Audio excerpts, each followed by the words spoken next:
July 9 ഇറ്റാറ്റി മാതാവ്.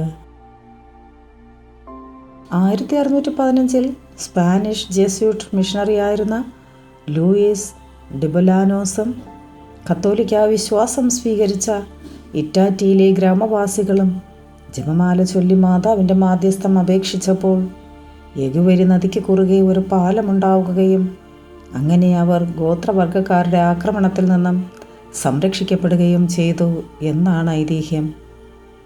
മാതാവിൻ്റെ മരത്തിൽ നിർമ്മിതമായ പ്രതിമ അർജന്റീനയിലെ കൊറിയൻസ് പ്രവിശ്യയിലുള്ള ഇറ്റാറ്റിയിലെ ബസിലിക്കയിലാണുള്ളത്.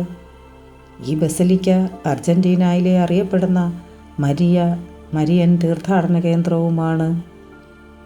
പരിശുദ്ധമേ ദൈവമാതാവേ, പരിശുദ്ധ ത്രിത്വത്തിൽ അടിയുറച്ച് വിശ്വസിച്ച് ഞങ്ങളുടെ ജീവിതാവസാനം വരെ ആ വിശ്വാസത്തിൽ തുടരുവാൻ വേണ്ടിയിട്ടുള്ള എല്ലാ കൃപയ്ക്കുമായി അമ്മ തമ്പുരാനോട് ഞങ്ങൾക്ക് വേണ്ടി മാധ്യസ്ഥം യാചിക്കണമേ. Ave Maria.